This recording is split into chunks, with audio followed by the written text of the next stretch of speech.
Aldaketa nik uste dut ez dagoela, azken finean horre personak, baino gehiago ekintzak dira, inporta zaizkigunak, eta ekintzak adieraziko dute azkenian aldaketa horiek onerako ala txarrerako izan diren. Printzipioz ez da ezer aldatzen gurekiko, harremanak ondo jarraitzen dute, bere hortan, eta espero dugu horrela izatea, hemendik aurrera ere, azken finean, nik ekintzei gehiago behiratuko diet, persona bakoitzak duen eragina edo egia da, gauzak aldatzen direnean beti ere rodaje pixka bat behar dela, ez da bakarrikan ministro bat aldatuko, baizik eta berarekin lana egiten duen lantalde oso aldatzen da normalian, orduan, bai, aurpegi berriak izango dira,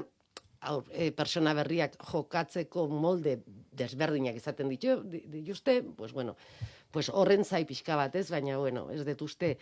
garrantzia hundirik izango duenik, baldin eta gauzak ez badira okerrara juten, ez, baina prinsipioz. Baikor zaudete.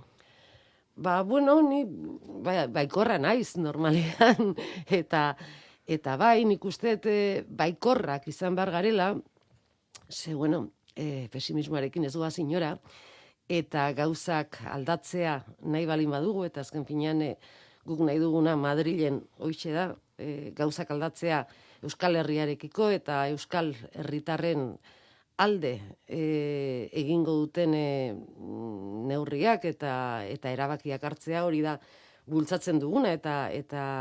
saiatzen ari garena Madrildik eta hortan pesimismoari ez diogu tokirik utziko, ze bestela aldez aurretik ezezkoarekin balin bagoaz, badakigu zer dagoen, ez? Bizitzan bestela, ez?